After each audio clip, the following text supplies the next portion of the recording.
have anything, buddy. You said you had something in your pocket. What?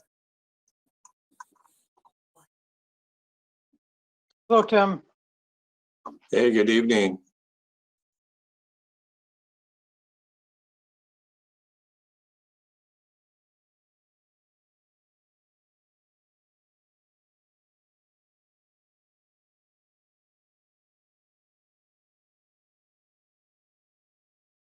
Well, both of your names came up, so neither one of you must be caller number one.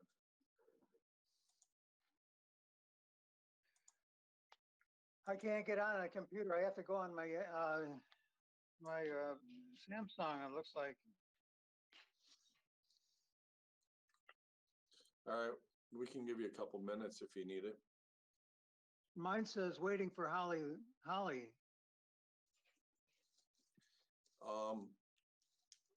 Which link are you on? It might be an old link. I'll check. If, Is everybody on? If you have the agenda up, you should be able to click right on the link on the agenda.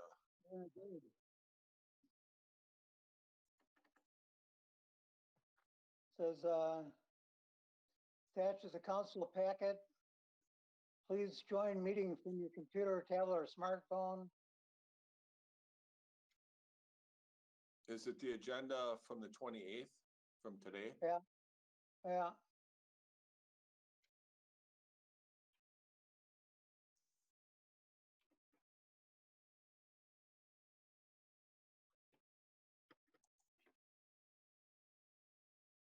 Yeah, it says, is everybody else on?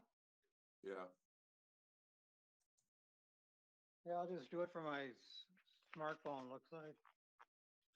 Yeah, I'm not sure why you wouldn't be able to do that. Is the link the 766-968-309? Let me check. 766-968-309. Jesus Christ. Oops, excuse me. I'm watching coverage of Trump playing weirdos, fake doctors saying there's a cure. You don't need. Everybody voting, folks? Yep, we all ready? My God. My God. All right, I'm going back off.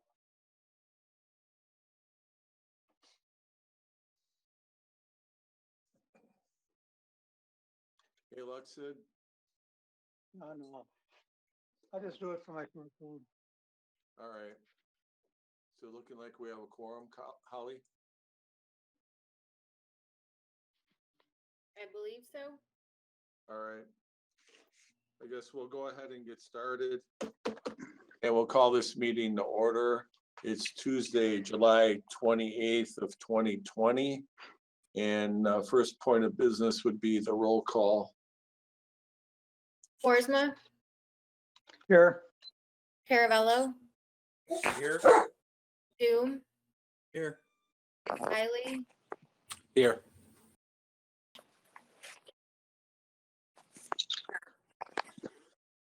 Hunt,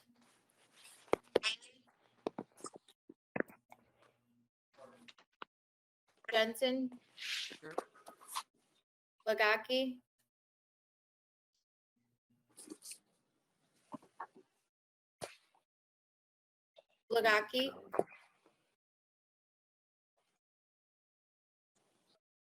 Here. Maeski, Here. Reeves, Here. Riley, Here. Schumacher. And I think we're just waiting for Alderperson Hunt and Alderperson Hirsch. Right. And I can see Sid. That's I don't know. all right. We'll start out with communications. Do any council members have communications this evening? I do. All right, go ahead, Alderperson Boersma. First of all, I'd like to thanks the City Council for indulgence when I speak on this. I just want to repeat my statement, which I made last time we met, thanking those who protect and serve us here in Stoughton. We live in this small but effective city because we are safe and happy. and pursuing happiness, and our police, fire, and EMT departments are truly exceptional in what they do and do very well for us. As we all know, we pledge allegiance to not only our flag, but also to what it represents, which is our republic under God. The flag is only a mere symbol of something very precious, our country, and even our city. Our public servants in many levels protect our liberty and justice for all of our great citizens of this city and also of the country. For this, I share my admiration of especially our police department, and once again reiterate my thanks to them. Thank you. Thank you, Sid. Are there any other communications from alders?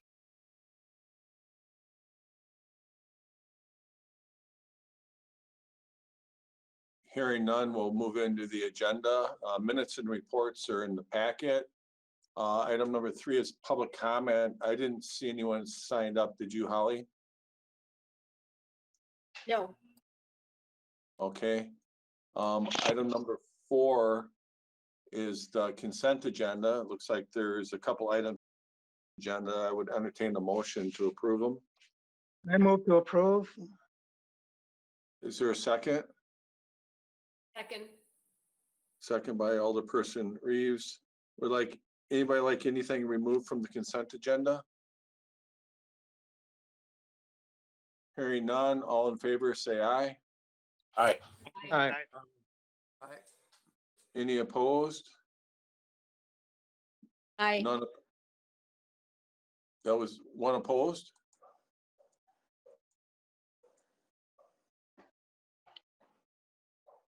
That motion carries. Item number 5 is ordinance 12 of 2020. This one came from Public Works. This would be a second reading. Alderperson Majewski? You caught me off. A second. Get to it. 1 second, please. If you can see the screen, it's on there. I can't see the screen. This is number, which one is this? Number what? 11? Item number 5, ordinance 12. All right, thank you.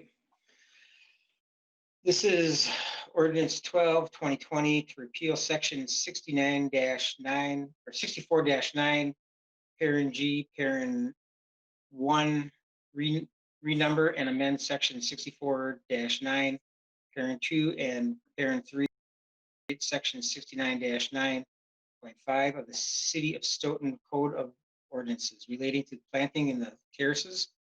Public Works approval on June 18th, and I so move. Second. Second by Alderperson Boersma. Alderperson Majewski, do you want to walk us through this one? This was a request for an update to ordinances to allow citizens to plant gardens in the street terrace, and we have acquiesced to that request, where we believe we've come up with a pretty good ordinance. There was some modifications done, and you are now looking at it. All Tom, right. this is Brent. Add something? Sure, go ahead, Director Abier. Last time we met during the first reading, there was some talk about 64-9.5, section C1. So we did change that to be a little bit less restrictive. So basically now it says that permissible planting shall not encroach upon or in any way obstruct any street, roadway, sidewalk, walkway, or any other multi-use path. So basically it took away the 1 foot from the back of curb and sidewalk, and took away the 4 feet from the apron. So just as long as they don't encroach into the roadway, sidewalk, or their apron, they're good to go. We also did add a section in there about all permissible planting shall be maintained so as to not or interfere with the city's storm sewer system. So basically, any rocks or mulch that they have in this area has to be such that it does not wash into the roadway, thus into our storm sewer system.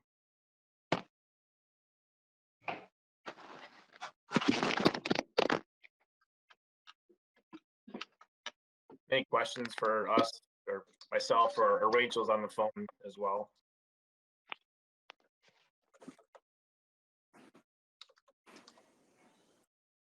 All right, any questions or comments or thoughts from anyone that was on the committee?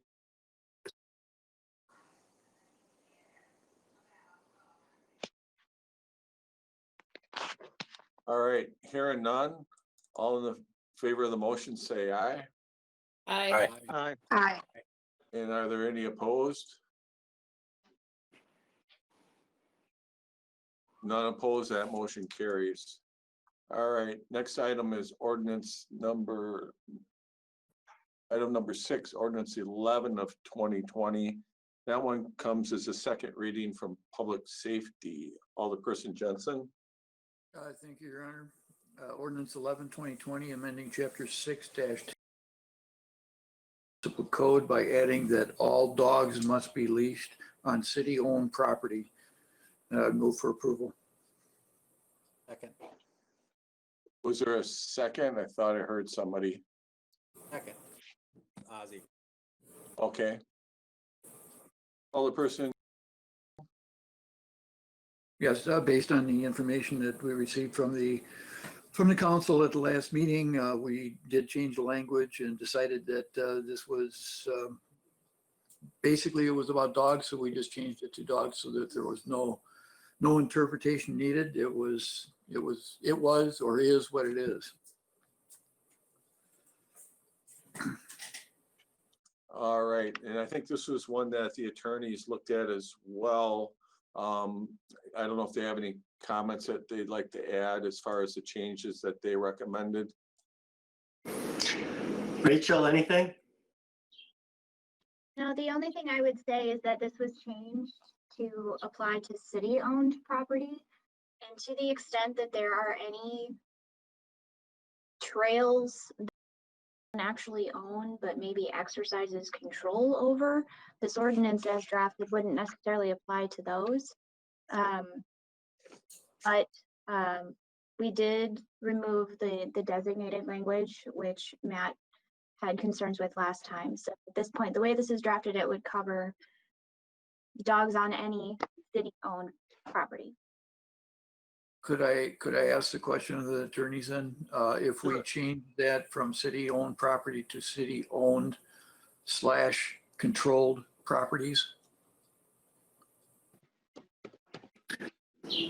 Well, this is not sure what controlled means. Rachel, any comment?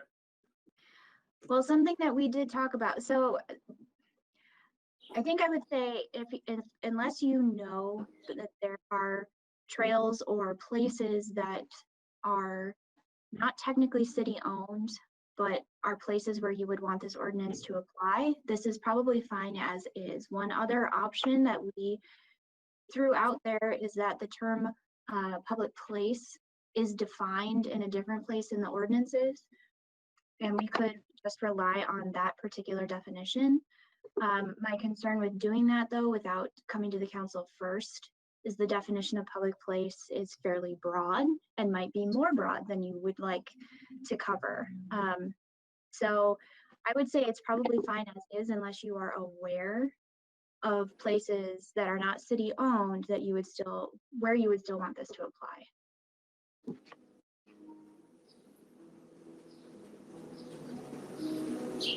Did that answer your question, Alderperson Jensen? Well, yes and no. I think the chief had something he wanted to add. My only question is that the way it's written right now, then it wouldn't apply to, let's say, for example, a Oh my business's God. parking lot or something like that. Is that correct? I'm sorry, could you you repeat? cut out. Could you repeat that, please, Chief? I said the way it's written right now, unless that property is posted, it wouldn't apply to any business parking lots that are open to the public or anything like that, correct? This is strictly city-owned properties and trails. The organizer has not yet started GoToMeeting. This call will be disconnected. Please dial in again. So this applies to all city-owned property. That's the triggering mechanism for this. So if it's city-owned, you need to have your dog. And Greg, to your point, if you're concerned about private property such as a parking lot at a grocery store, that's not city-owned property, this would not apply. So in other words, I say just leave it as it is and let's move forward. I too. All right. Anybody else have any questions or comments? All right, hearing none, all in favor of the motion, say aye. Aye. Any opposed? None opposed, that carries. All right. R-120 of 2020, this one, Plan Commission. This is quite a long document in the packet. Alderperson Caravello. Yes, thank you, Mr. Mayor. This is R-120 of 2020, approving a conditional use permit request by Insight Incorporated at 225 Hole Avenue, Stoughton, Wisconsin, and I so move. Is there a second? Second. We'll second that.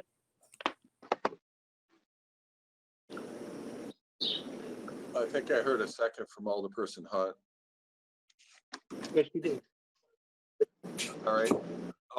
Alderperson Caravello, you want to summarize this one? Just briefly for me, since I actually was not at the last planning commission meeting, so I will, this is for a structure which is to be used by the communications for an unstaffed facility to be self-monitored, or a self-monitoring facility, which is designed to be connected to a central office. So it's essentially I think it's primarily fiber optic, but I'm actually going to, if Rodney is on the line, I'm going to hand this to him for specifics because I'll bet there are some. Yeah, no, I think you're spot on. The reason for conditional use is it's a second structure on the site because it's not same use as the other primary building. It's a telecommunications building, self-contained, as indicated. There's not an employee presence at this site other than occasionally to visit the site and make sure the systems are working properly within the facility.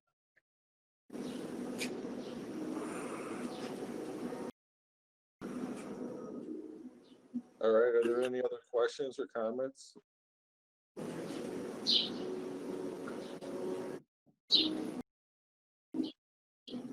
Hearing none.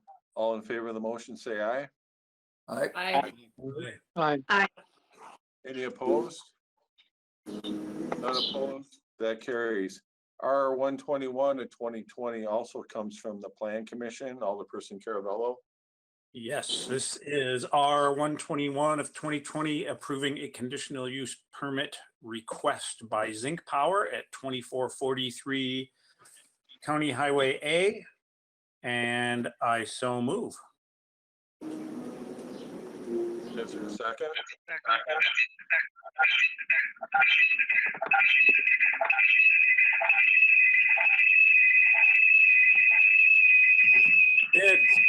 Did turn off the phone.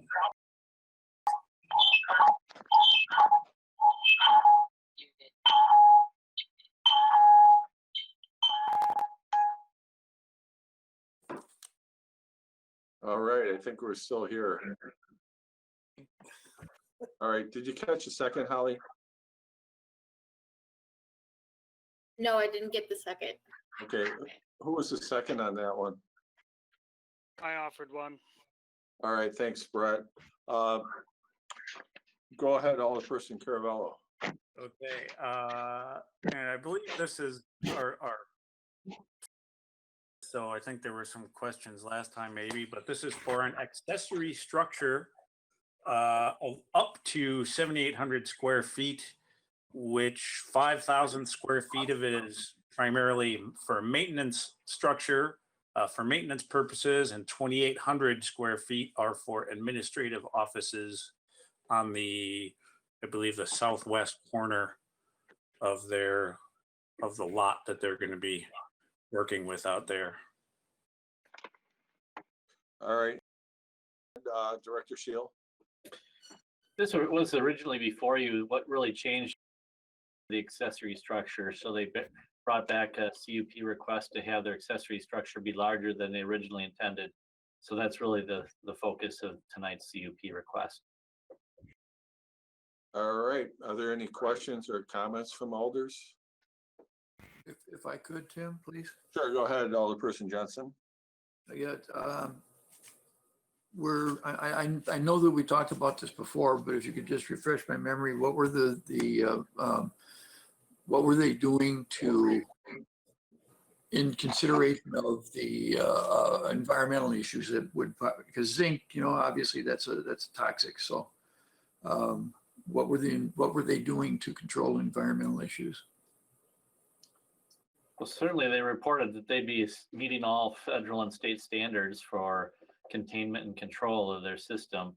I think they might have even reached out or connected possibly with Alder Schumacher related to that inquiry. The conditional use tonight is really to address the larger accessory building than what has already been approved for the site. Right. All right, I just wanted to touch base on that again, so thank you. Anything you want to add, Alderperson Schumacher?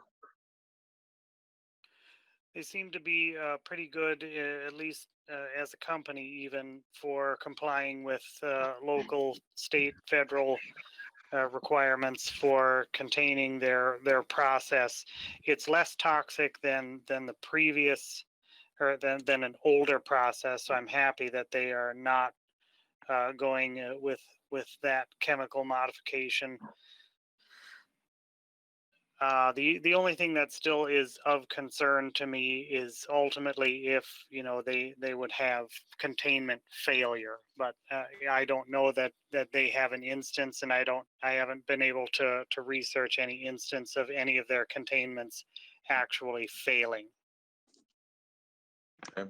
So it should be pretty solid. All right. Any other questions or comments? Hearing none, all in favor of the motion, say aye. Aye. Aye. Aye. Any opposed? None opposed, that motion carries. Item number 9 is R122 of 2020. This one comes from Public Safety, Alderperson Jensen. Thank you, Your Honor. Resolution 122, 2020, authorizing and directing the proper city officials to issue a Class B fermented malt beverage license and a Class A1 license to Morales Family Restaurant, LLC, doing business as Morales Family Restaurant. Arcelia Morales Lopez, agent, 35 West Main Street, 107, and I would move for approval. Is there a second? Okay. Second by Alderperson Doom. Alderperson Jensen, anything you want to share with us? Yeah, it's with public safety voted on this July 22nd, and it was a 5-0 vote. Everything was in order. I don't believe the chief had any issues with it, and didn't see any reason to say no. Any questions or comments from the council members? Hearing none, all in favor of the motion, say aye. Aye. Aye. And any opposed? None opposed. That motion carries. The next 4 items are all up for a first reading. The first 2 are coming from Public Safety, Alderperson Jensen. Thank you, Your Honor. Ordinance 13 of 2020, amending Chapter 70-176 of the City Municipal Code by creating Section relating to parking restrictions near any traffic island. And this is the first reading. Basically, it's to make sure that the islands that we're creating, the traffic calming islands, are that their parking is restricted around those areas to make sure that there's plenty of room for cars to get by. This was brought forward by the chief. I don't know if he has anything else to add.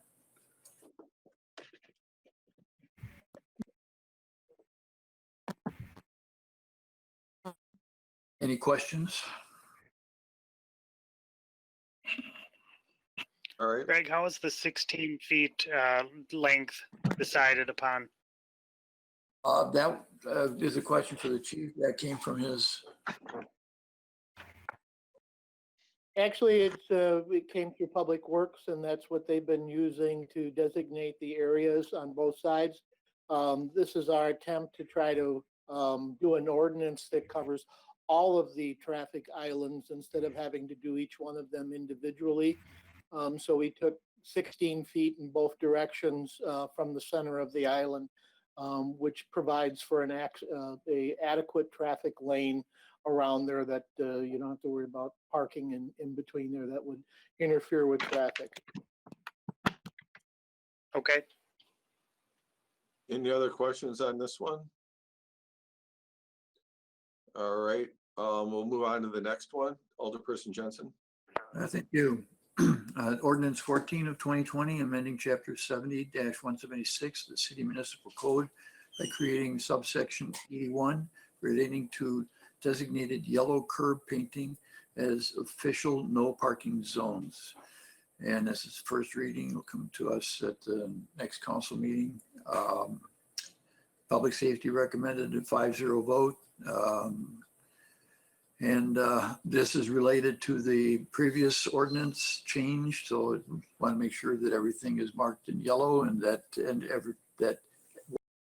painting is used, that it's recognized that is a no parking area. Did I get that right, Chief? Yeah, this is probably with what we've been using for common practices to yellow curb areas that we and we've never had an ordinance that actually made it enforceable until this one. Right, so it codifies it in an ordinance. Any questions from council members? All right, we'll move on to the next one. Alderperson Jensen. Yes, thank you. Ordinance 15 of 2020, amending Chapter 70-221 of the City of Stoughton Municipal Code by adding Subsection 144 relating to stopping restrictions on Glacier Marine Drive at Williams Drive. First reading. And this, I'll let the chief talk on this one. Well, this is a new road that it was just put in this year, and it connects at an intersection with Williams Drive, and it's appropriate to have the traffic from the Glacier Marine Drive stopped at Williams Drive before entering onto Williams Drive. All right, any questions from council members on this one? All right, we'll move on to the next item, and that would be item number 13, which is R123 at 2020. And this one is coming from Public Works. Alderperson Majewski.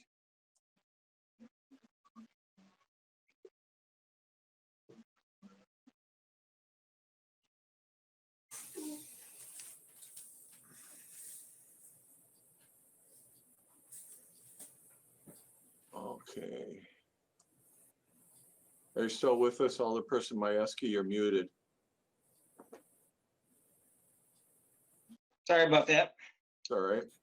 Try this again. This is Resolution 123, 2020, sidewalk installation policy for the City of Stoughton. Public Works recommended approval 3-0 on July 16th, 2020, and I will not move this forward. All right. Make a motion. Move it forward if I can. All I right, move that it be considered. second, Second. second by Alderperson Reeves. Who would like to introduce this? I think Alderperson Maskey might have been absent from this meeting. Anybody else on the committee want to review this? Otherwise, I can have Director Shield do it.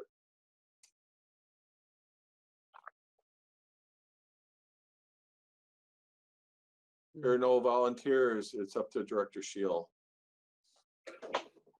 Certainly, there was a number of iterations of this document and participation from council members as well as the public trying to mold this document into a format that can address concerns about communication and process. The document that's before you, I think, highlights the yellow components are what came out of the Public Works discussion, the minor changes that we heard from Public Works to the ordinance. So this reflects those changes that were discussed at the Public Works Committee meeting that night. All right. Do any of the alders have any questions or comments? I would have a comment, Tim. Mr. Mayor, sorry. Alderperson Hunt, go ahead. Having been at the Public Works Committee meeting, I felt that we had a good mix of considerations. Any new streets were following the 2 sidewalk policy. We also considered traffic around schools and churches, but we also tried to consider the nature of various communities and the impact that trying to implement 2 sidewalks would demonstrate in those neighborhoods. So I thought we did a pretty good job of trying to keep everything for new construction and major thoroughfares which had been present, and then we tried to still keep the environmental impact in mind also. I thought it was a good product by the time we were done. Thank you. All right. Any other comments from? To speak, Mayor. This is Riley. Go ahead, Alderperson Riley. Thank you. One, let me say this. This is such a vast improvement over that disgusting policy that we had so much trouble over. So let's to that. And thank you to all of us who are involved, and thank you to the staff for working on this as well. Having said that, I have a couple of thoughts that I think are important, honestly. And that is one, with respect to section 4 of this, when it speaks to excessive cost due to physical characteristics, such as the need for extensive retaining walls, should be maybe with either in this or in these considerations. The budgetary impact. Yeah, I mean, I just think we could make at least some passing reference to what the budgetary impact is of throwing the slabs of cement when we're basically retrofitting the sidewalks into a neighborhood. So, and I think that's probably something that staff could pretty readily determine and note. So I think that there should be an amendment to add that consideration. The only other thing I would say is with respect to the sidewalk installation approval process, again, this now existed before, so that's a lovely thing. However, I don't see anywhere in this language where it states that the considerations will be documented and articulated in some fashion. In other words, we considered the things that we're supposed to consider. Here are our thoughts on those factors that we considered in their application. There has to be, in my mind, some documentation. Otherwise, they just go in and they say, yeah, we considered it. And nobody knows exactly what be wanting or what was found to be most important or anything else. So without any documentation of it, the process becomes pointless in my mind. So I would think that there should be some language in here that basically articulates what, which of these factors were considered and what their conclusions were with respect to those factors.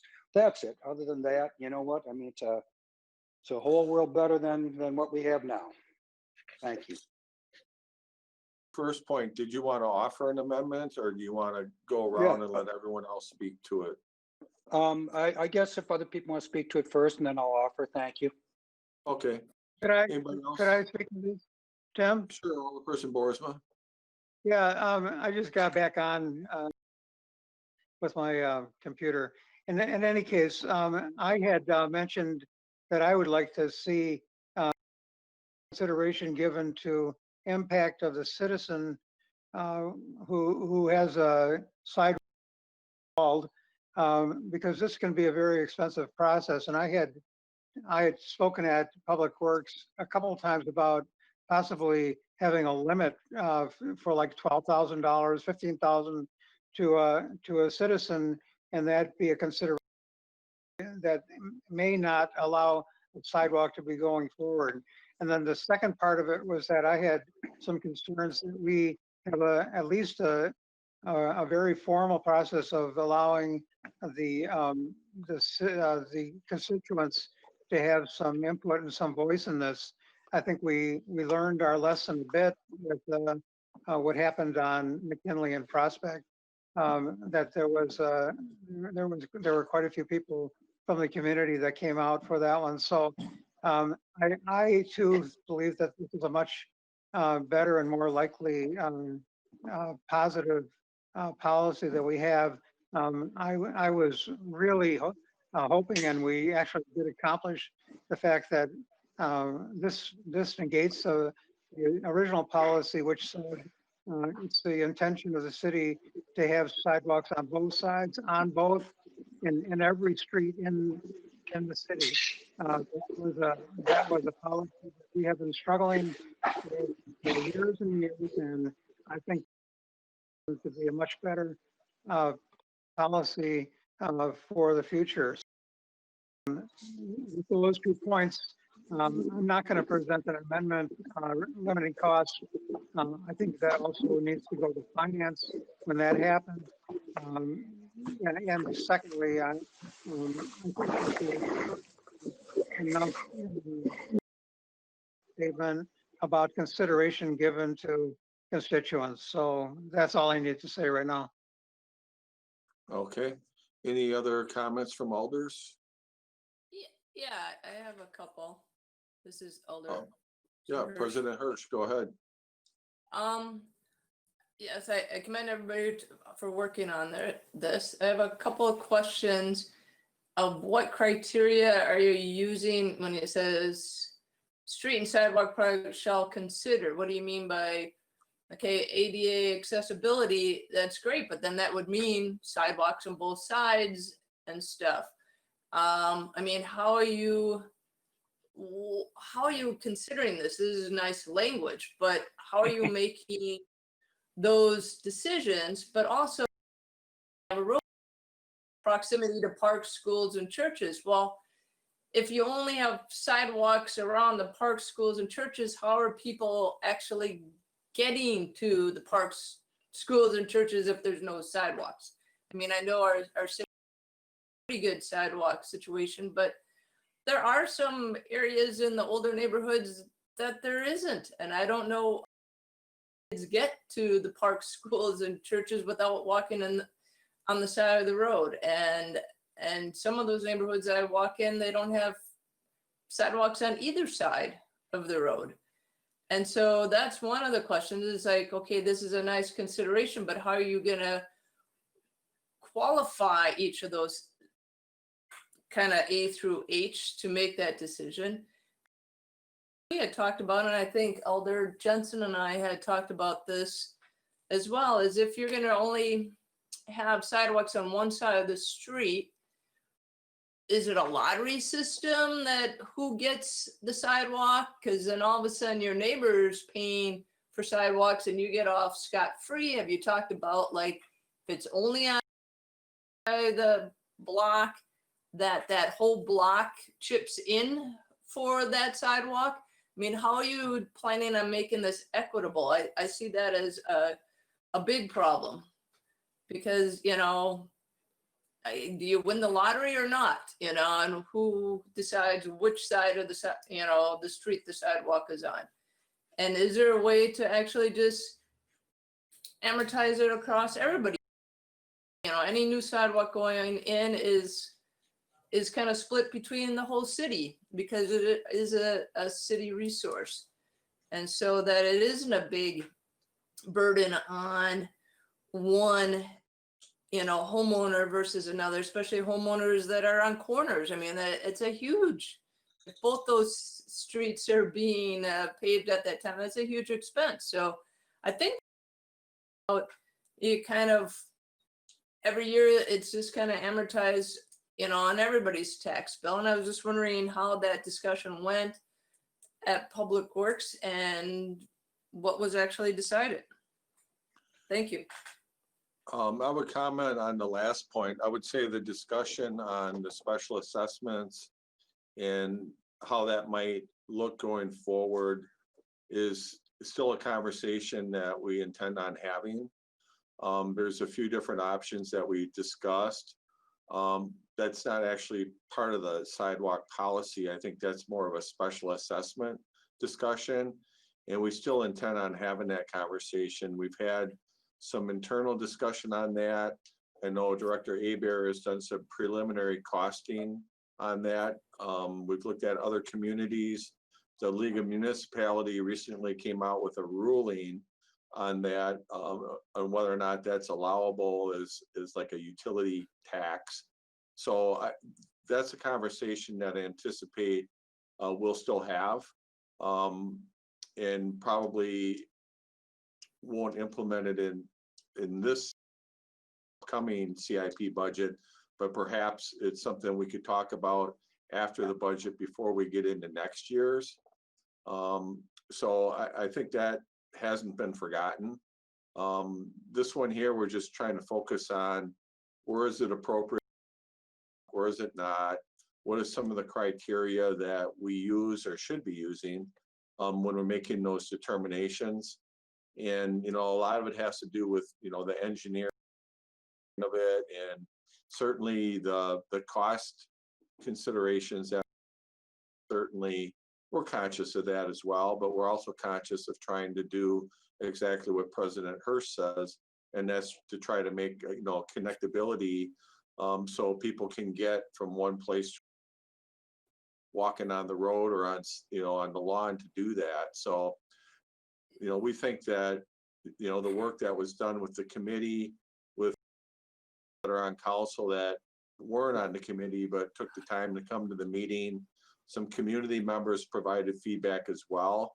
So overall, I think this is a great improvement.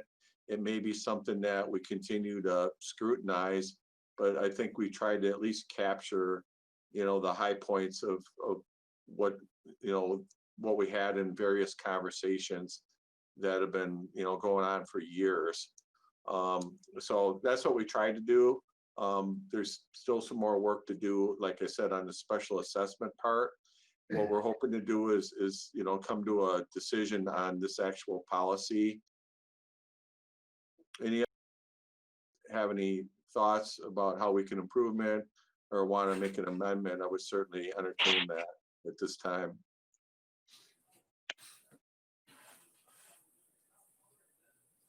Hey, if nobody else is jumping in, I will. With respect to Councilperson Hirsch's comments, honestly, critical analysis is a good thing. Looking at these things and not having a carte blanche, we're going to put it everywhere, every day, every time, is not a good thing. So I don't find it so perplexing or difficult or insurmountable to engage in some critical analysis using factors to determine what we are going to do when we're spending this kind of money. And we are going to impact neighborhoods and impact the environment to the extent we do when we undertake these projects. So Mayor, I think you're saying this is an improvement. You're right. It's a huge improvement, and I support it fully. What I would ask that I would move to amend to include in the factors to be considered the budgetary impact. Just generally the budgetary impact. When everything that is going on in my neighborhood was approved, we didn't have COVID-19. We didn't have an economic crisis. We have one now. So I just think it's not a bad idea to also just have a general statement, not only the extraordinary cost, which I think is important, which is in this policy, but also just some general glance at the budgetary effects and the budgetary impacts of it. If it's not overly burdensome, great. If it's going to really hit us, then I think that at least should be considered with respect to whether or not you go forward with the installation. And then lastly, again, I would just ask that in the procedure section of this, that there be some mention that, the Public Works Committee will document what it was they considered and what their conclusions were given the considerations. I mean, if we don't have anything that anybody can look at, that we can see how they went about their deliberations and how they came about their decision, it's worthless. So I would ask that we amend to include that it shall be some precise language in the process that the committee shall document their deliberations and their conclusions. That's it. With those two, I can't tell you. This is something that I think people have been trying to do for 20 some years, and it's about time. So I'm going to ask that with those two amendments, I move those two amendments and I ask that we pass this. Thank you. Okay. I'll So second those two lengthy amendments. okay. One, And- one the budgetary, and secondly, the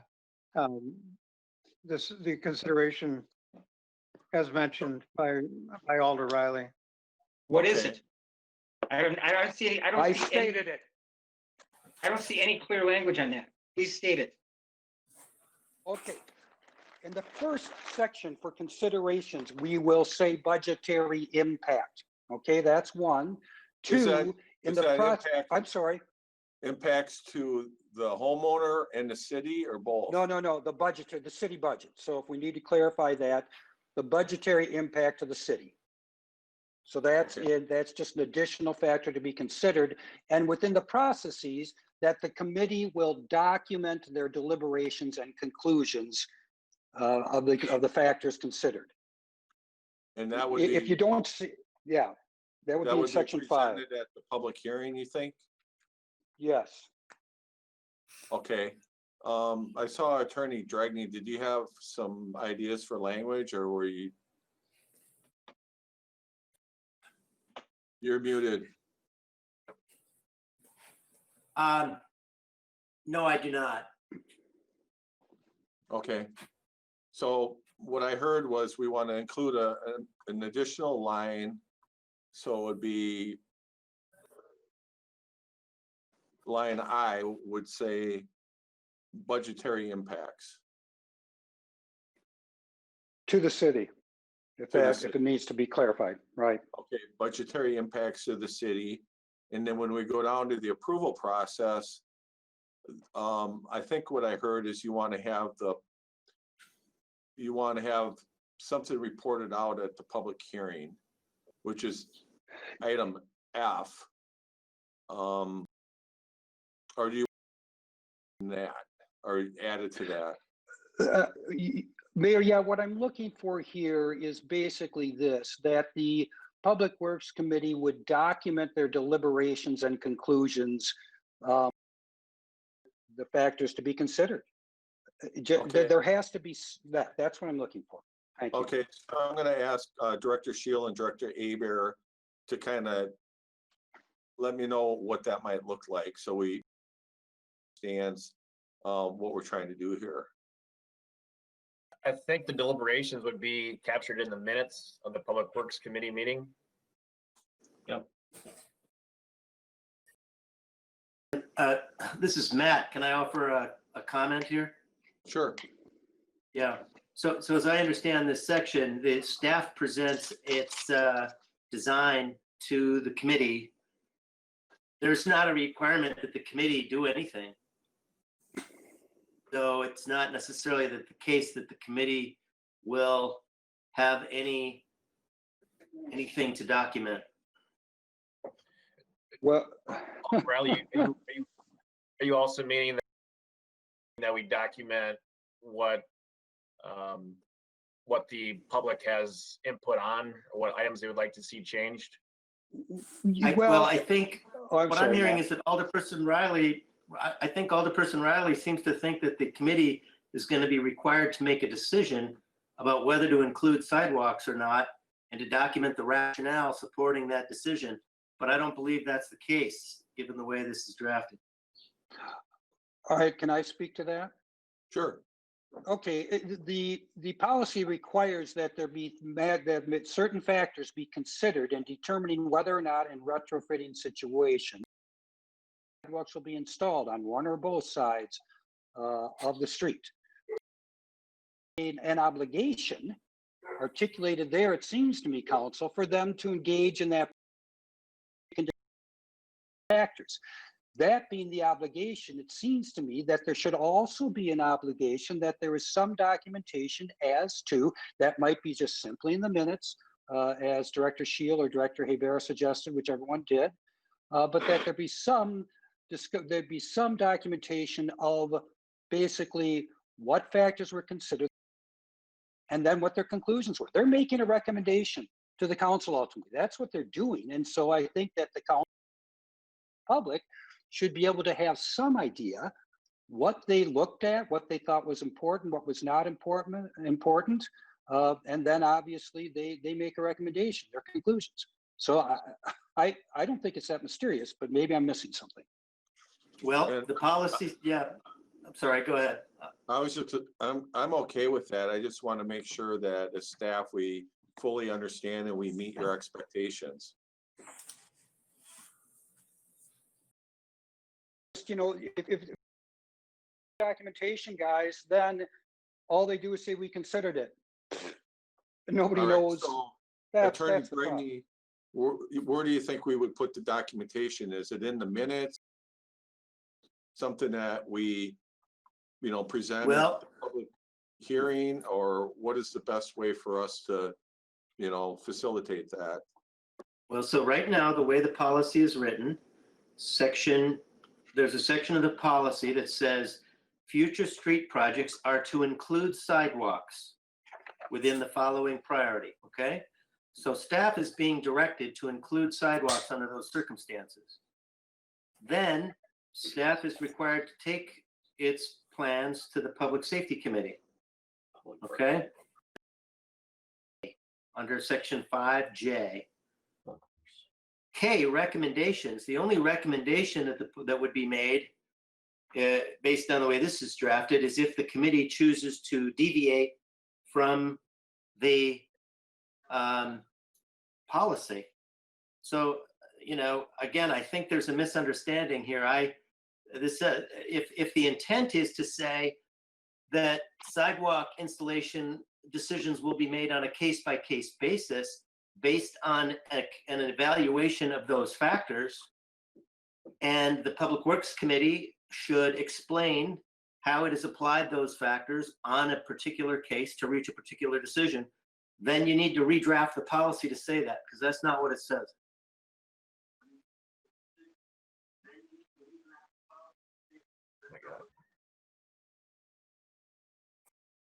Anybody else have any thoughts about that?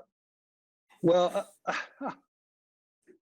I don't know what's wanting, I guess. I don't know, Matt. I'm not certain where there's something missing here. It seems to me that there is now a requirement that factors be considered. It seems to me that there is then a procedure under which that is developed and then reported out. All I'm asking is that it be documented. I tend to think that there is a requirement here. And if you have a simple suggestion, council, as to do what it is, because what you are saying we are seeking to do, in my mind, we are seeking to do.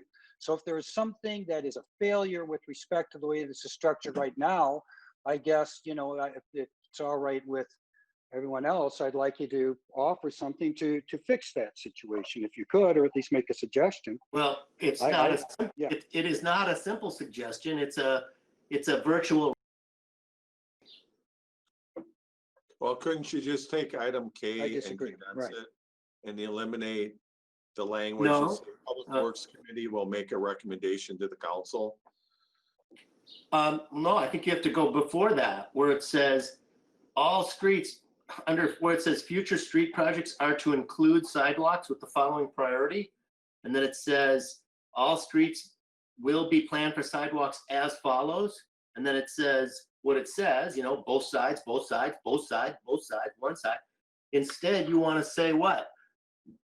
For certain kinds of streets or for all streets, the decision as to whether to install sidewalks will be made on a case-by-case basis? And do we mean property by property? Based on an application of those standards?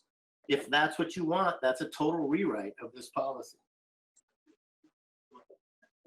It seems to me that the way the policy's drafted, staff prepares a plan based on these directives, which is to include sidewalks in most cases on both sides of the street, and in some cases on one side of the street. And then the Public Works Committee can decide whether to recommend deviating from that policy on the basis of those factors that are identified earlier. You can do that. Well, I think what we would do is if they deviate from the policy, that's where the explanation. That's what I'm saying. That's that if you want, you could say, if they choose to, then they should explain why. But if they don't choose to deviate, they would need to explain why they're not deviating from the policy. In which case, really what you're saying is you have to decide on a case-by-case basis whether to install sidewalks on the basis of these factors. And the Public Works Committee would be under, and this would not be easy. This would be very difficult. On every single project, the Public Works Committee would have to articulate its rationale for whether to include sidewalks or not. Well, the way it is now, they only have to do that if they deviate. And I'm sorry, let me say this. You're gutting, I don't necessarily still agree with it at all, but you're gutting the entire intent of this then. So if we need to do something with Section J or whatever with respect to Public Works or whatever the case may be, if it needs some fiddling, let's fiddle. Because basically this is to apply to retrofitting sidewalk situations. We don't have a million of them each year, by the way, okay? We have one or two maybe. But that's what this applies to. It doesn't apply to everything under the dang sun. So maybe we need to specify more where this applies. But if we're just going to say, if you're putting the cart before the horse, there's no longer any considerations to be made. You know what? We're not going to deviate anyway. Well, then there's never been any consideration of the factors. And there's been a lot of work on this. So if we can figure out a way to articulate one or two, so these factors are retrofitting situations where sidewalks do not presently exist, then by all means, let's figure out a sentence or two to do that. Entire thing and all the work. I can't imagine it's that difficult. Does anybody else have any thoughts about that? I mean, we do have a motion on the table. So we should probably take action on the amendment. And the amendment was to include item I, which is the budgetary, and then also to include something to the effect that the Public Works would have to summarize their recommendation, which, you know, depending on how you look at it, may or may not be covered in item K.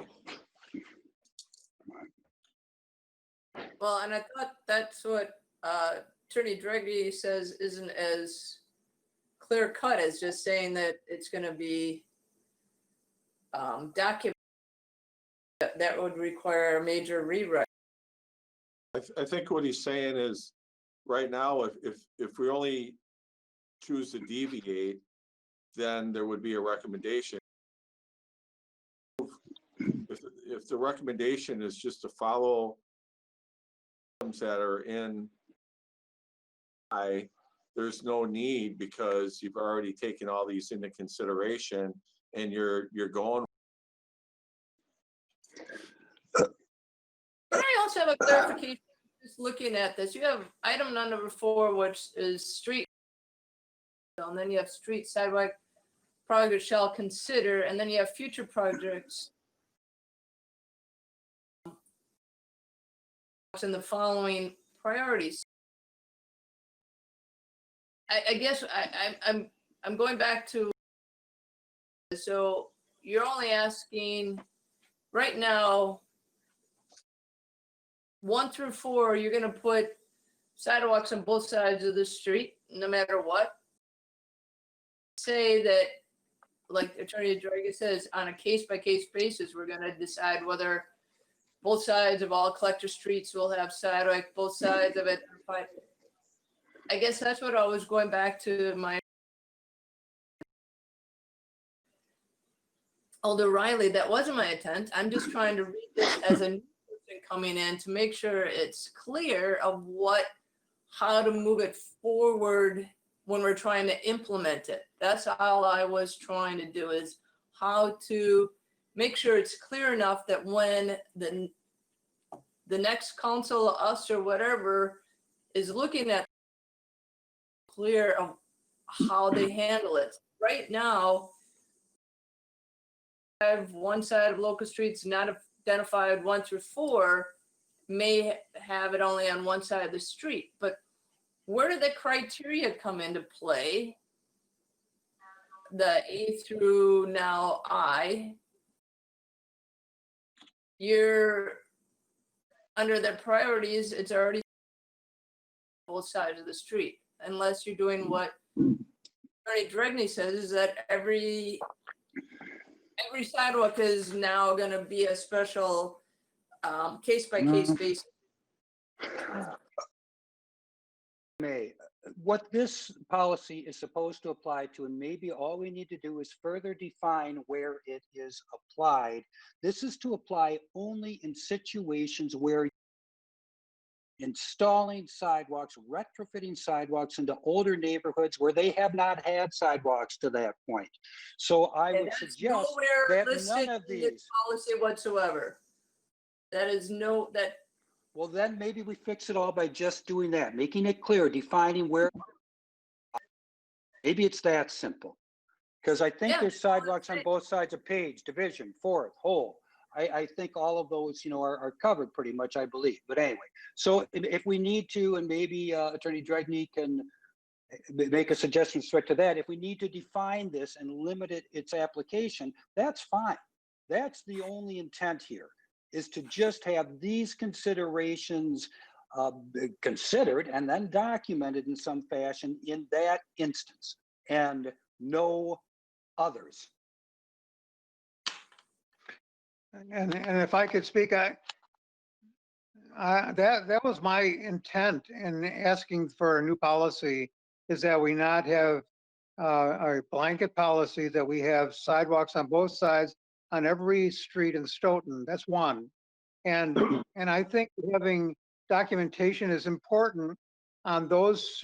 I think collector streets should have sidewalks, but other streets should have sidewalks. That's really, so it's really limiting. I think Alder Riley is saying the right thing, and that is we are discussing this issue with the sidewalks that don't apply to those criteria stated earlier.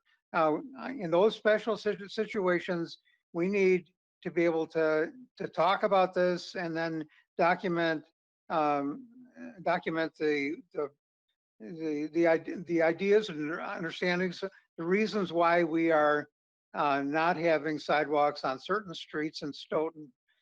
That's what our intent. That's what my intent was for a long time, is that we have a policy that does not apply to every street in Stoughton. And I think that at least this is a better proposal and policy than we've had in the past, because there are certain streets in Stoughton that do not warrant sidewalks on both sides. Well, what I'm hearing is that there's a desire to modify this policy to include a section that says that with respect to certain areas, certain developed parts of the city, existing developed areas that were developed without sidewalks and that do not have sidewalks today, that when there are street reconstruction projects underway in those neighborhoods, that decisions about whether to install sidewalks should be made on a case-by-case basis, based on a consideration of those factors outlined here, and that those decisions apparently should be made by the Common Council, ultimately based on a recommendation from the Public Works Committee, and that there's a desire that the Public Works Committee actually produce something that explains the rationale that supports whatever decision they make about whether to build a sidewalk or not build a sidewalk. So that's what I'm hearing you want, but I'm not really seeing that in the policy. That's what I would like. That's I what I think would it like. looks to That's know. right, Matt. So, sorry. It looks like you could add, if you add in a sixth bullet point, because the 1 through 4 address essentially new constructions. The fifth one is a mixed bag on that one, if you already do have sidewalks, but maybe not. So it seems like if you added a here to address existing neighborhoods built without sidewalks, as Matt was saying, and then move your A through H criteria into that sixth point.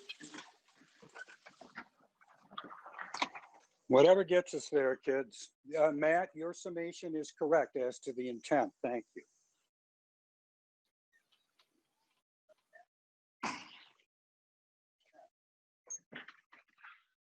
All right, so I'm trying to understand, we have an amendment and I'm still, This the is first part pretty clear as far as the budgetary impact that had that item I.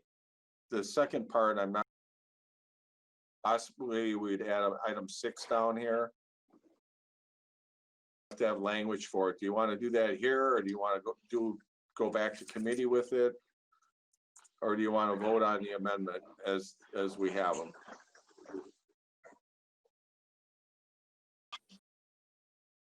Going back to committee at this point, I'll say that that's my preference.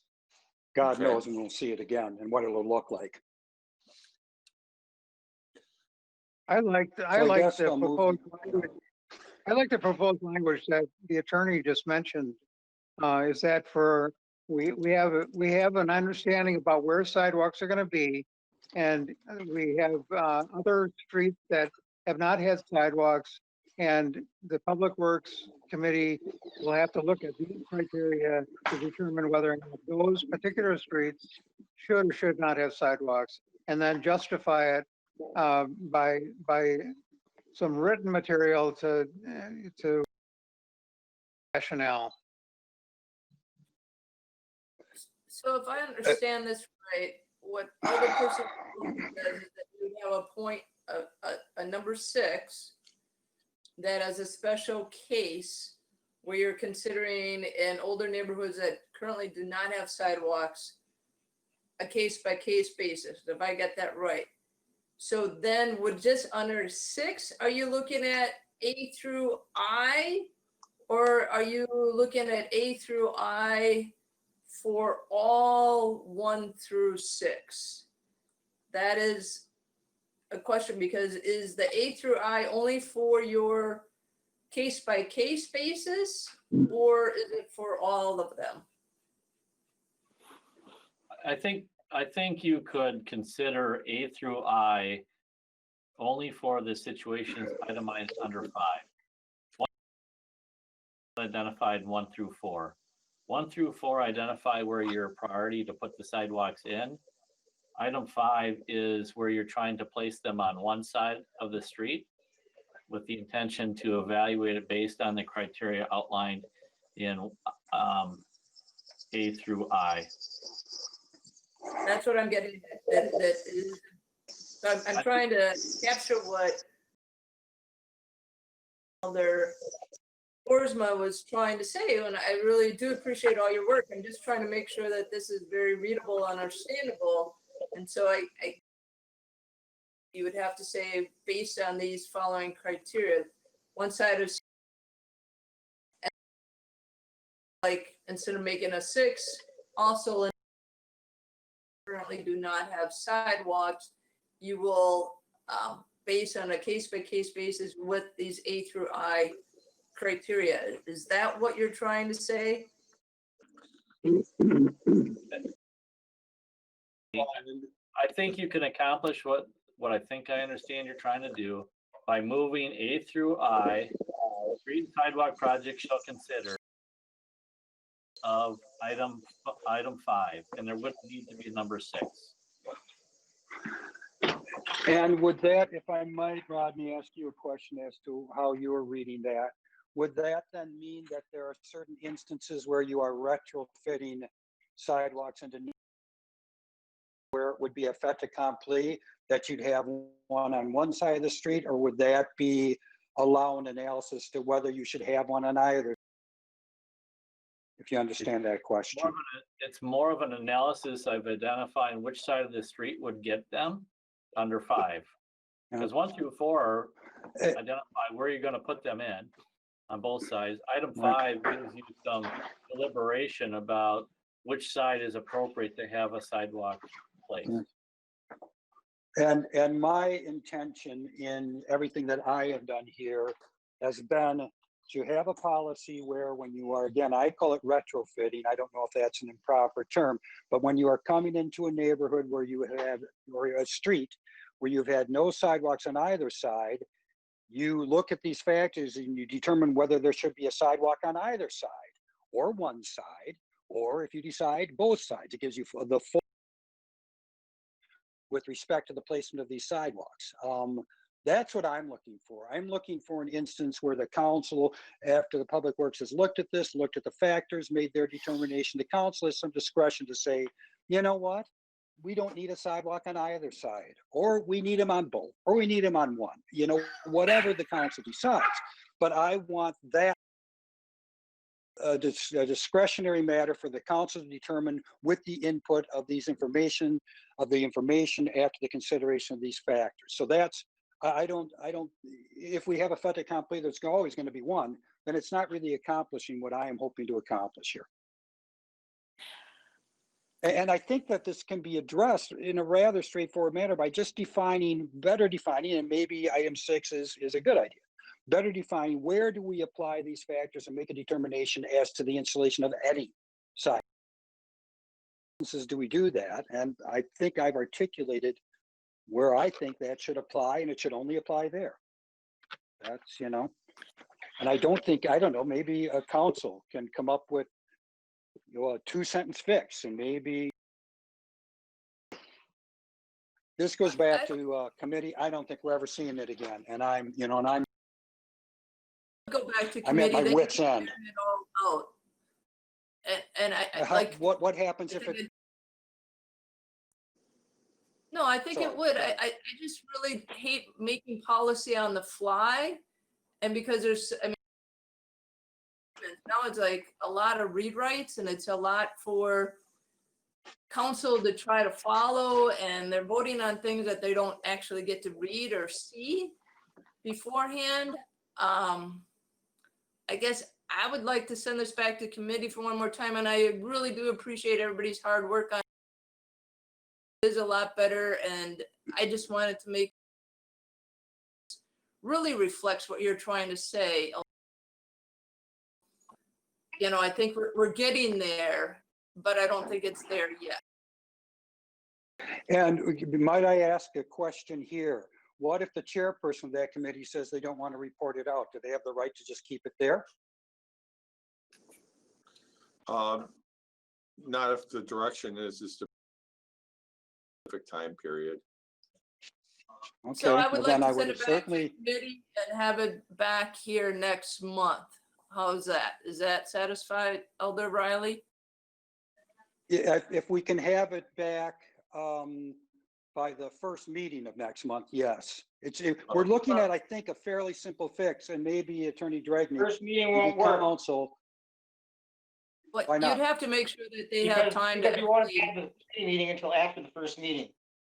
Yeah, the Public Works meeting's oh, on I see. August Okay. 27th. Okay.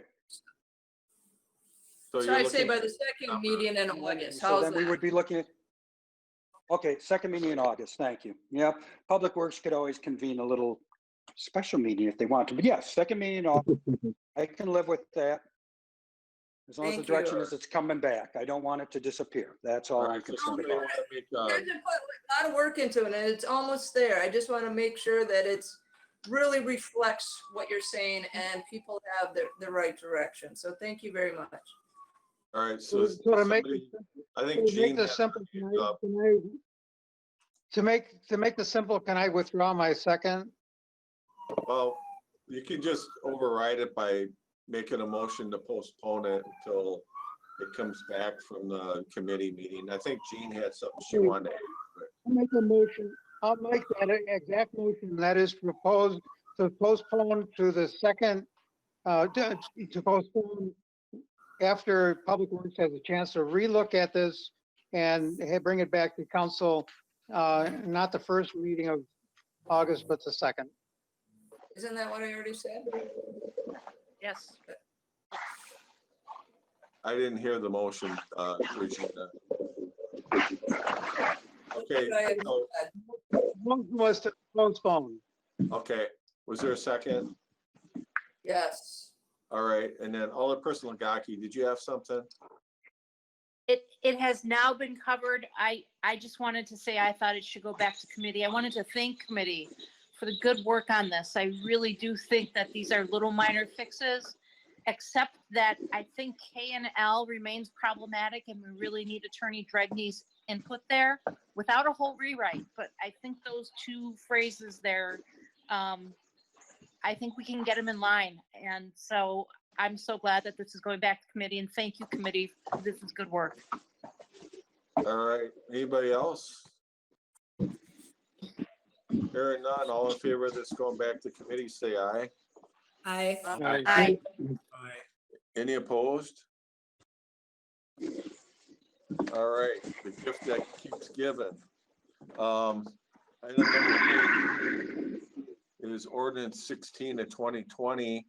First reading coming from Public Works, Alderperson Mieski. Let me get there, hang on. Yeah, I'll pull it up here.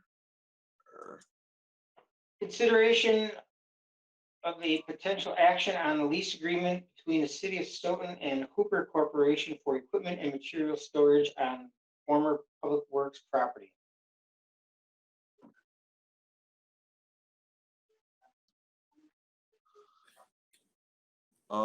Let's see.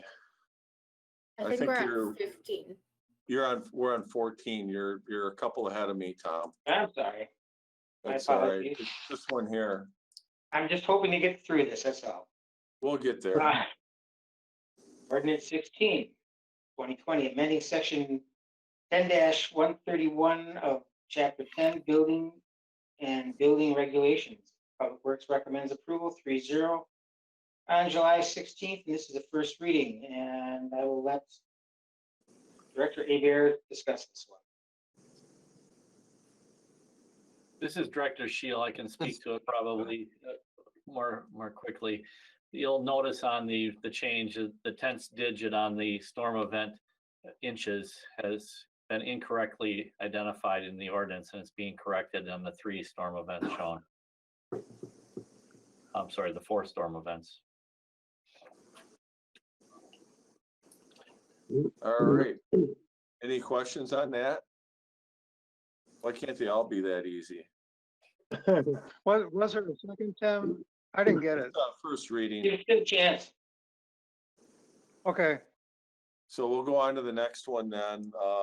R124 of 2020. This one comes from the utilities, Alderperson Jensen.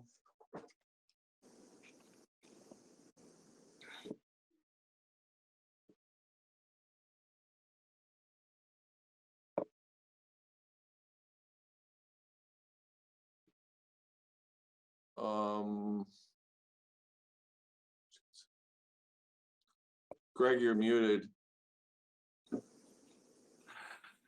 Sorry, I get to do that all over again. Yeah. Okay, resolution 124, 2020. For city officials to enter into an agreement with the Hooper Corporation for the electrical distribution line pole replacement project S11-19F, and I would move approval. I'll second that. Yep, Utilities Alderperson Jensen. Yep, Utilities Committee met and voted on this 6-0. I see Jill is not on the line here, so I'll try and wade my way through this. It's a simple agreement where the Hooper Corporation is going to be replacing poles that determined to be insufficient for the to work with the TDS and add poles where they are needed. And it would, I believe all of this, if I remember correctly, I believe this would be then billed back to TDS. Is that correct? Yeah, Director Weiss is on the line. Go ahead, Jill. Jill, please speak to it. Help me out here. And then, that is correct. Actually, basically that these are pass-through costs. Ultimately, that this work is being done as a result of TDS attaching to our poles. Out because there's no way that we could physically, just with our crews, be able to address the level of work that's needed out there. And so this would be, again, a pass-through cost. Ultimately, there would be no impact to ratepayers. TDS would be ultimately responsible for all the costs incurred with the construction. That includes the materials as well as the labor that this contract ultimately would basically cover. The Hooper would be doing to do the make-ready work on those poles. Hello. Any questions or comments? Yeah, Jill, do you know how much this is going to cost? Even though we're not paying for it, I'd like to know.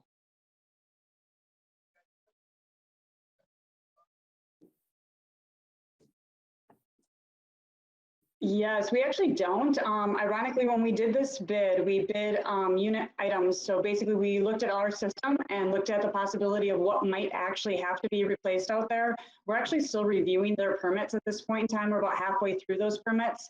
They're looking to attach to about 1,050 to 1,085 of our poles. Right now, it looks like about 300 of those poles will need to be some level of make ready work, from adding guying to those poles, possibly replacing those poles. So we don't know, how many poles ultimately that will be and what that total cost is. But we are actually invoicing as we go through those permits. And depending on who you talk to at TDS, it's 16 to 21 permits. But we'll be invoicing them a cost estimate that they will pay ahead of actually us doing the work to cover our materials and our anticipated labor costs for this work. So they'll actually pay for our labor as well.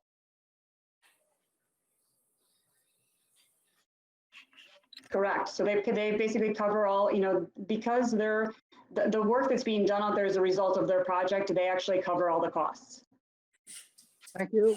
And we are getting upfront monies from them ahead of doing some of this work. All right, any other questions or comments? Hearing none, all in favor of the motion, say aye. Aye. Aye. Aye. Aye. Aye. Any opposed? That motion is approved. Item number 16, this is Alderperson Majewski. Did you want to introduce this one? I could. It's actually coming out of, Okay. yeah.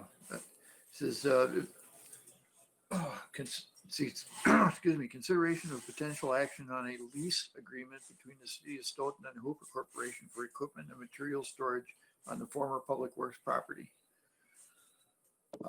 With this worded, I don't know that we need to take any action or if we're required to take action on this. I believe so, because it's a contract. Is that correct, Attorney Drugney? Yes. Yes. So we But did man, a motion. I'm concerned that the way this is worded, that it's not allowing us to take action. Yes, it is. You mean the agenda? Yeah. It says, It just says consideration of. And potential action on.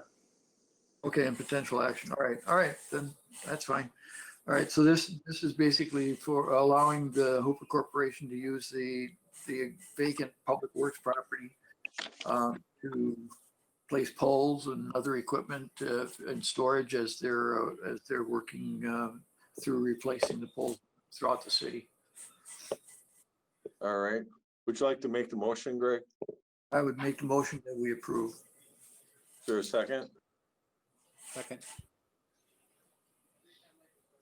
I didn't see the second. Did you catch it, Holly?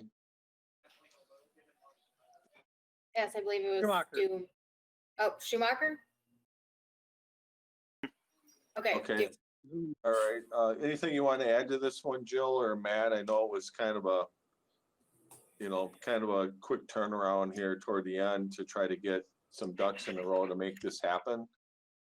Yeah, so I'll defer to Jill on explaining the context, and then if there are any legal questions, I will defer to Rachel.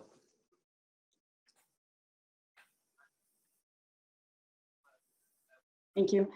Just wanted to kind of, this basically there was a site that Hooper was looking for to be able to stage. So they'll have a job trailer there as well as materials. They looked at this site and a couple others. We particularly liked this site for them because we will be procuring a lot of materials that we will, I guess, struggle to find a home for as we get them to Hooper. And based on the fact that this site is directly across from the utility administrative building, it works out very well for us because we can order materials directly to us and actually have them then placed directly. They are very good with the site as far as just staying on the paved areas. There is some concerns because there has come back now that there is some potential contamination at this site. They are aware of that and comfortable with that because they will not be disturbing any areas outside the paved site. And they have also let us know that if we have any reason to enter that site to accommodate. Just have one question. So they're very happy with the site. It works out very well for the utility, and I think it works out very well for them. All right. Yeah, you're all, Mr. Boersma? Yes, Jill, is there a time limit? And if so, what is that time limit? And when are they going to vacate using that spot? With working with Director Shield and Director Friedel, they thought that October 31st would be the best date, given the potential for development of that site. That was my concern. Hooper is very good with that. If there is a situation where they're needing that site or a site longer, there's a possibility that they potentially look at staying there depending on how the development is moving forward. We've also looked at that there's a substation, particularly the West Substation would be another site they could ultimately utilize. That's not it's a good site from the perspective of having some area, but they would not be able to have a fenced area, and it wouldn't be the best for basically moving materials, but we're hopeful that most of the work can be done by that October 31st date. Thank you. Are there any other questions for Director Weiss or Attorney Schneider? No, that was my question too. How would that interfere with the RDA and the redevelopment contract with our developer? And so if they're out by October 31st, I think that'd be okay. But if they extend it, I don't know. Well, and I think that there'll be communication. I believe the land they're using is the city's property, but understandably, the RDA and, the project will take some of that property as well as the RDA property. So I suspect there'll be some communication with the RDA if they're seeking an extension. I'll just mention that go ahead, Rachel. I would just add that the way that the contract is written is the original term is to expire on October 31st. There's an option for extending it on a month-to-month basis, but that's not guaranteed. And so either party could terminate at any time. So if we reach a point in time where Hooper decides that they need more time, but the city can't allow them to continue to use the same space, the city would have the right. We would have to enter into a different agreement for a separate space. Okay. Any other questions? This is Alder Lagaki, and just double checking. I've talked through with Hooper. Sorry. Jill, this is 30 feet north, 30 yards north of the powerhouse, correct? Correct. We've actually designated out to make sure that the landmark area around the powerhouse they are not allowed to go into that area.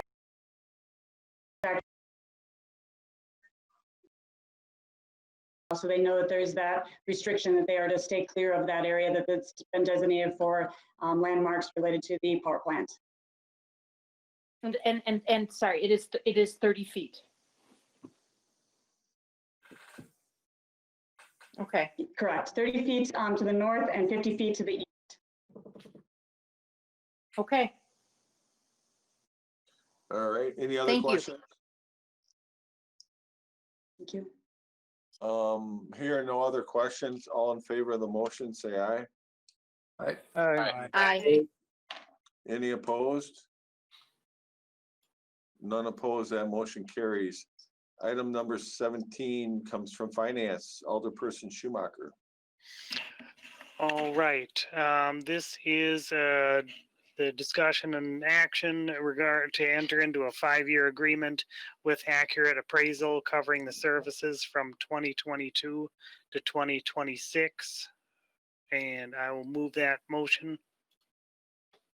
Second. Second by Jensen, Alderperson Schumacher.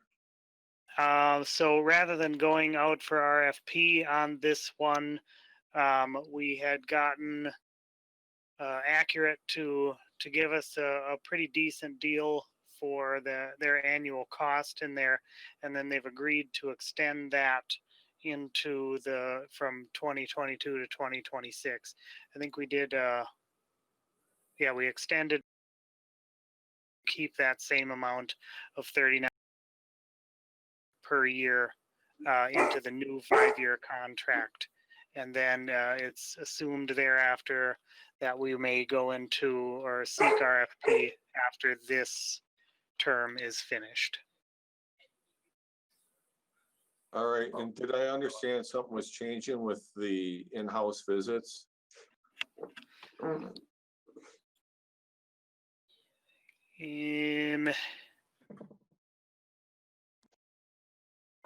be Yeah, eliminating that- the walkthroughs. That's right. That's, we just wrapped up the 5-year window of walking through 100% of the houses in Stoughton. So it's not necessary to do this through the next 5-year window. So we'll just basically be doing the full value maintenance without the walkthroughs. When we go for RFP in another 5-6 years, we would probably look to do that 5-year walkthrough again then. And those are really the only changes as I understood it. That's correct. Okay. Any questions or comments from alders? I have one, and that is that I have been on board of review for the last number of years, and I think the board would generally believe that we are very satisfied with the work of Accurate Appraisal. All right. Any other questions or comments? Hearing none, all in favor of the motion, say aye. Aye. Any opposed? None opposed, that carries. Next item is R125 of 2020. This one also comes from Finance. All right, R125 2020 authorizing and directing the City of Stoughton RDA Redevelopment Authority to enter into an agreement with Gail Klein to complete the National Register of Historic Places nomination for the Stoughton Power Plant #1. So moved. Second. There's a motion, a second by Alder Reeves. Any discussion on this one, Alderperson Schumacher? There were a number of bids that had come in to complete this work. So this is doing the paperwork portion of the National Register nomination for the power plant. And this wasn't, the Gail Klein was not the lowest bid, but I hear the RDA was very comfortable with the proposal that they put forward. All right, any questions or comments on this one? Hearing none, all in favor of the motion, say aye. Just, I'm sorry, Mayor, just the detail. Spelling, Gail is spelled Gail in the nomination project summary, and we're spelling it like the wind in the resolution. Okay, We might want to make sure we have the name correct. It's Gail in the attached document. all right. Looks like it's in a few places here, so we'll get that cleaned up before I sign it. All right, any other comments? Hearing none, all in favor, say aye. Aye. Aye. Aye. Aye. Any opposed? None opposed, that motion carries. Item 19, this is the one that we added on the agenda. Consideration of possible action on collateral assignment of development agreement between the city of Stoughton and Oregon Community Bank relating to Kettle Park West development. And Attorney Dragney, did you write this one or did Attorney Schneider write it? Actually, the attorney who represents Oregon Community Bank, Athena Alexis, I think I've got that name right. Got her first name right. She drafted it. I made some requested revisions, which she accepted. And my understanding is Oregon Community Bank is also part of McFarland Bank and some others now, just for clarification for council members. That sounds right to me. All right, anything you want to highlight on this agreement, Matt, or explain the purpose of it? Yeah, so the developer apparently has secured their financial commitment through Oregon Community Bank for the lending necessary to move forward with the project, with both the purchase of the property and the construction of the public improvements and providing a letter of credit to the city. The collateral assignment of the development agreement is something the lender is requiring to secure the repayment of the funds that they're making. In the event, for example, that the developer defaults in some way under their agreement with the bank, this would effectively put the bank in a position to receive, for example, municipal revenue obligation payments that would develop. This is a the city entered into a very similar agreement with McFarland State Bank during the phase 1 commercial phase. We did a collateral assignment of the development agreement at that time too. It's a very similar security arrangement here that was used then. I believe I think it's a fairly standard approach to collateralizing the financing of this project, and I would recommend approval. All right. I would entertain a motion for approval on this. So moved. Second. Moved by Reeves and a second by Hiley. Any questions or comments on this one? Just for the council's understanding, for personal and professional reasons, I am going to have to abstain from this vote. All righty. Anybody else have any questions or comments? Hearing none, all in favor, say aye. Aye. Aye. Aye. Any opposed?